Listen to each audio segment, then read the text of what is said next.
how how do we know?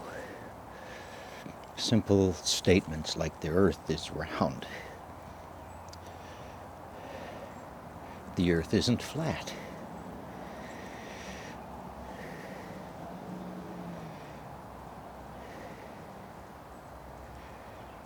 From my paradigm, my understanding, the answer to that, how do we know, is measurements. Measurements is tied specifically to a discipline in science called metrology.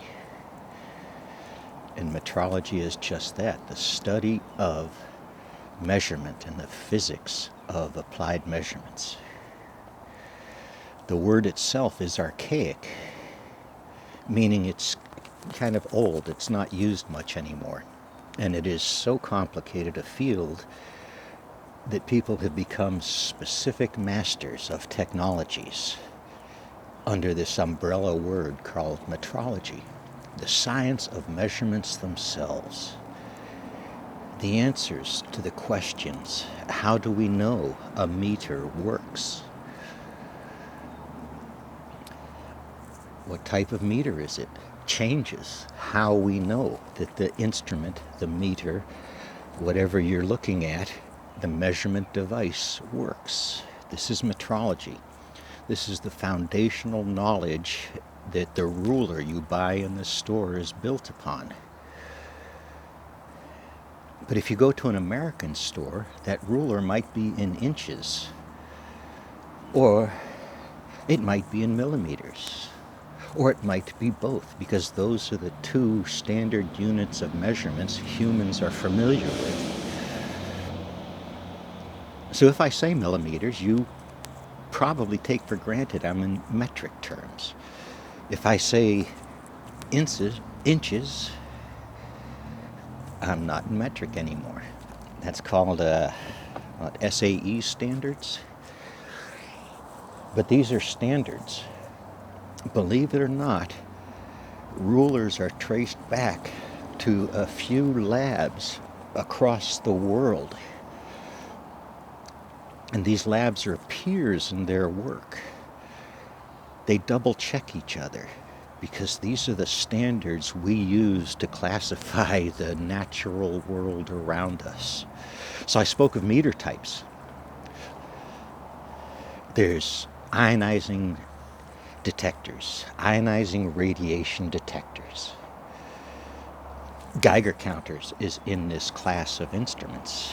Geiger-Mueller tubes are one specific detector type in that instrument classification.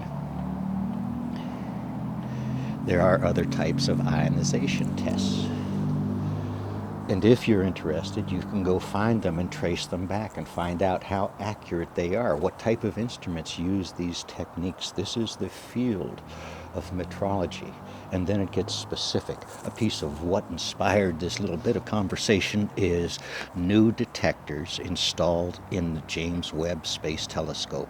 And I do not have a good reference for that. I've seen videos that give a short quip about that little chip. It's amazing what it's doing. And the physics surrounding it in order for it to work. It has to be kept at near vacuum conditions to stay cold enough, to be sensitive enough to detect what they think it's testing. So we tested it on Earth in labs, tested against standards based upon, decades, the shoulders of giants, built over time. This is how science works. It's a very methodical thing that works on improving itself, not destroying itself, not confusing itself. But to step into some of those hallways and rooms takes some due diligence, some understanding, or some patience to be able to get them to open the doors to let you in. So this science of metrology, where would you be introduced to it? You'll be introduced to it. You can go Google that. You will find specific universities teaching specific domains of measurement sciences.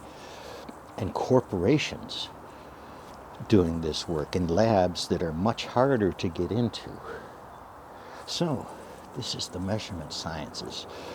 This is why most debates about challenging the shape of our planet, the word gravity and its use in modern day, just fall apart if you do the homework. My homework was 300 hours of training at the Air Force academies. The prerequisite to get into that training was 500 hours of military radar systems training. And to get to radar, you begin with math and electronics and radio theory and wave theory and microwave theory and wave propagation conversations. You learn about what HAARP really was and the intents behind it. So, measurements themselves, the traceability of measurements, the requirements for measurements. There is a lab buried somewhere near the Swiss Alps, a private lab, and it's buried in a mountain. And most of what this man does is testing wine, aging wine. If you send him a bottle of wine, he can tell you whether it's counterfeit or not. Very important if you're a wine snob and can afford to be a wine snob. So people send him bottles of wine purchased who knows where to verify, bottles of cognac, bottles of anything. That lab, that technology, that equipment can do much more than this, but it's using carbon dating techniques to identify probably well within the month